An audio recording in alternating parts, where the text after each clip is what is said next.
Bonjour à tous, je suis Constance pour les épiceries en vrac Day by Day. Bienvenue dans ce nouvel épisode de la Terre au bocal où nous partons à la rencontre de nos fournisseurs engagés. Aujourd'hui, nous sommes chez Café Saty, notre producteur de café. Allons ensemble découvrir Nicolas, Patrick et Sébastien qui vont nous en dire un petit peu plus sur le café. Allez, on commence avec Nicolas.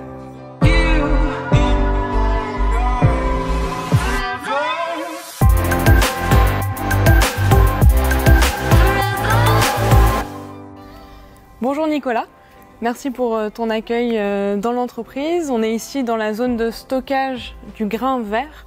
Est-ce que tu peux nous présenter Café Saty, s'il te plaît? Bonjour Constance et bienvenue chez Saty. Alors je suis heureux de t'accueillir ici dans notre petit Fort Knox où nous stockons notre matière première. Donc la maison Saty, c'est presque tout est compris dans le nom. Saty, c'est un acronyme. S, société, A, alsacienne, T de torréfaction, I et d'importation. Donc on a presque tout dit puisqu'on va acheter du café vert, l'importer, le torréfier et bien entendu le distribuer ou le confier à des clients pour la distribution. J'ai dit presque tout dit parce qu'il n'y a pas le mot familial qui rentre là-dedans et Saty est une PME familiale, régionale, ça je l'ai dit, et indépendante. Nous sommes une entreprise à taille humaine qui a été créée en 1926 par mon grand-père et transmise de génération en génération et aujourd'hui c'est ma sœur et moi qui dirigeons l'entreprise. Donc votre savoir-faire, c'est vraiment la torréfaction du grain de café? Alors notre savoir-faire, ça commence même un petit peu en amont, c'est la sélection des grains, c'est-à-dire choisir les origines.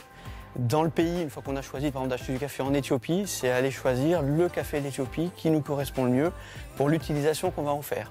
Le vendre en origine pure ou bien l'utiliser dans un assemblage pour avoir un café peut-être un peu plus corsé, pour une utilisation plutôt expresso que filtre, etc. Et bien sûr, une fois qu'on a acheté les cafés, on les assemble, on choisit le mix que l'on souhaite faire, le pourcentage de chaque origine, et chaque origine aura une façon d'être torréfiée légèrement différente pour sublimer les arômes. Donc en parlant vrac, nous on aime mettre en avant un engagement, c'est la consommation responsable pour tous. Comment est-ce que vous, en tant que producteur, vous arrivez à y répondre?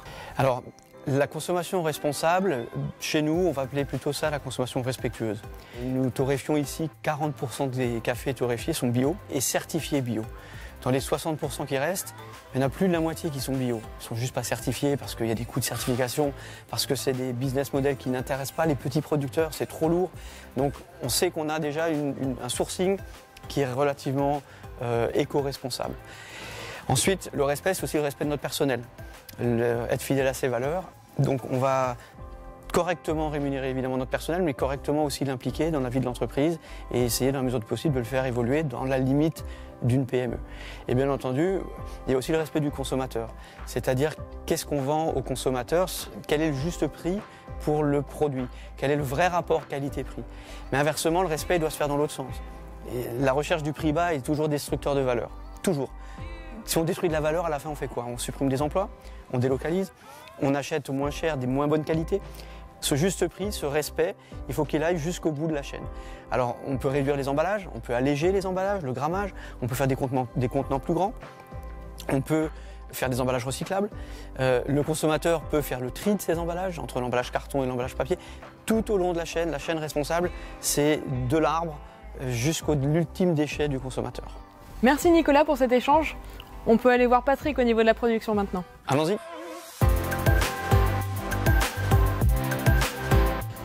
Bonjour Patrick. Bonjour Constance, ça va? Très bien, merci de nous recevoir dans cet espace de production. Vous êtes les bienvenus. Est-ce que tu peux nous dire s'il te plaît ce que tu fais dans cette entreprise et ton métier de torréfacteur? Voilà, moi je suis un peu tombé dans le café il y a presque 30 ans et puis on n'arrive vraiment plus à en sortir parce que c'est devenu une passion. Donc cette passion, j'ai pu la partager. J'ai pu partager avec des super clients comme votre maison. Très bien. Est-ce que tu peux nous dire qu'est-ce que c'est le café, d'où vient le café et comment est-ce qu'on le fabrique? Oui, bien sûr. Alors le café, c'est un fruit exotique au démarrage. Donc ça pousse sur un arbre qui s'appelle le caféier, qui donne des cerises. Et dans chaque cerise, vous allez trouver 2 grains de café. Ce qu'on appelle le café vert, la matière première, parce qu'il est de couleur vert. Et donc après qu'on va l'extraire de cette cerise, donc il y a tout un travail de préparation qui se fait dans les pays d'origine. Il y a plus de 25 millions de personnes qui travaillent sur ce sujet-là pendant les périodes de récolte. Le café vert est acheminé à travers des voies de bateaux, évidemment, par la mer, dans les pays de consommation. Donc par les ports européens. En France, ça peut être Le Havre ou alors Anvers en Belgique par exemple. Et le café arrive dans les usines de torréfaction, donc en l'occurrence chez nous, et après le café va être torréfié. Et donc la torréfaction, c'est le principe de griller par une étape bien particulière avec différentes montées en température progressives le grain de café qui va changer de couleur.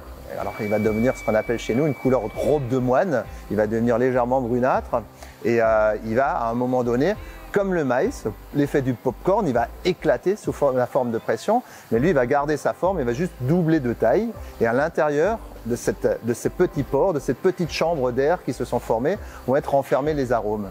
C'est pour ça que dans le café en grains, vous avez tous les arômes qui sont enfermés, alors qu'une fois que vous avez du café moulu, les arômes vont pouvoir partir. Très bien. Donc on a la chance de pouvoir proposer vos grains de café en épicerie vrac. Pour vous, le vrac, ça rime avec quoi ? Alors le vrac, elle est un peu facile, ça rime avec sac, hein, donc sac de café. Après, ou crack de torréfaction, vous le prendrez comme vous voulez. En tout cas, oui, le vrac reste aussi dans notre ADN parce qu'historiquement, on a beaucoup torréfié pour les boutiques de café. Et dans les boutiques de café, historiquement, pour arriver dans les petits silos distributeurs, le café arrivait déjà en vrac. Mais ce qu'il faut comprendre aussi, c'est le sachet. C'est quel sachet, quel sac, quelles évolutions. Le café est un produit qui vieillit rapidement. Donc il faut le protéger absolument. Il a un seul ennemi, c'est l'air ambiant, puisqu'il s'oxyde. Et quand il s'oxyde, il devient rance.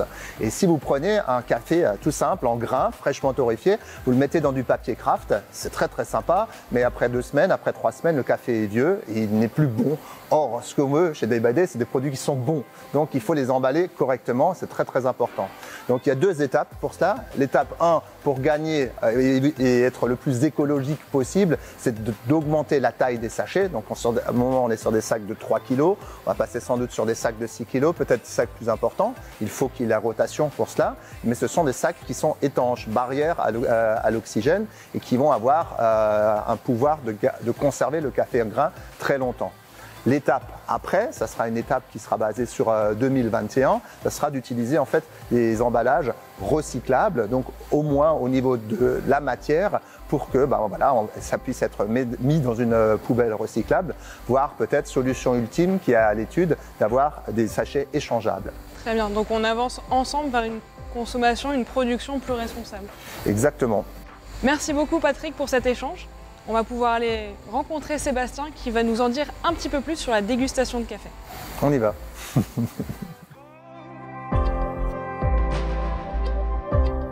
Merci Sébastien de nous accueillir dans ce laboratoire. Est-ce que tu peux nous dire ce que tu fais dans l'entreprise ?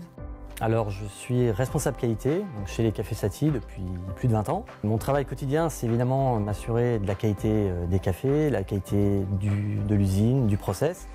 Et j'ai ensuite une activité au niveau du laboratoire où on est aujourd'hui afin de vérifier tous les critères qu'on a sur le café, que ce soit l'humidité, la densité et je dirais la partie sensorielle qui est, je pense, la partie la plus intéressante et en tout cas à mes yeux la plus importante.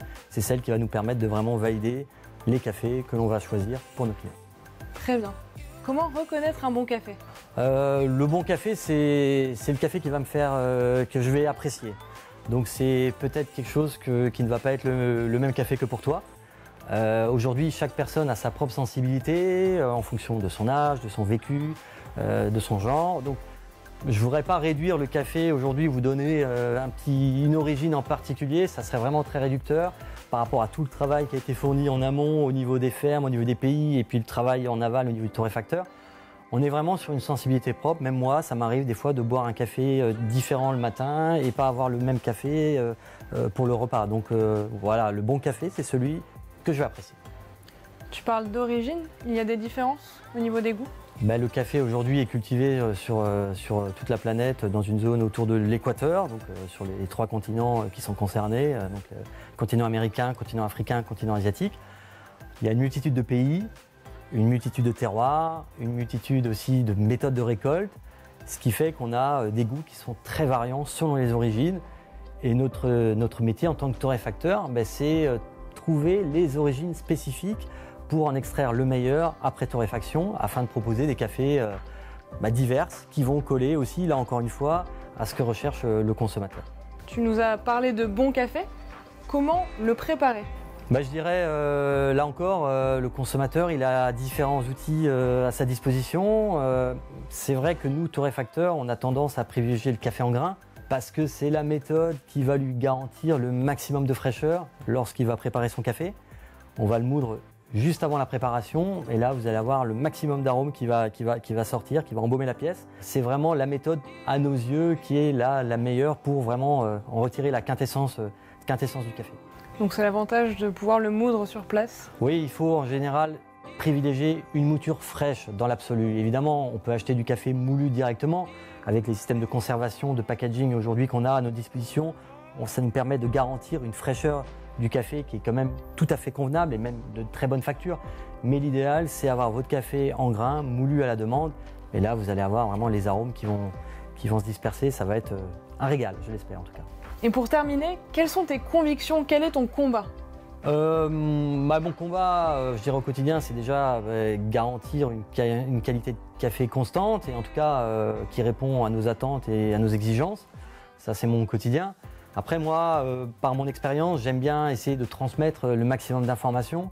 Je pense qu'on a une mission d'éducation, nous, en tant que torréfacteurs, pour essayer quand même de montrer la palette de café qu'on a à notre disposition, pour peut-être faire évoluer aussi le goût du consommateur, en tout cas lui proposer une alternative à ce qu'il boit déjà. Si ça lui plaît, c'est pas la peine, mais pourquoi pas lui inciter, lui faire découvrir des nouvelles origines.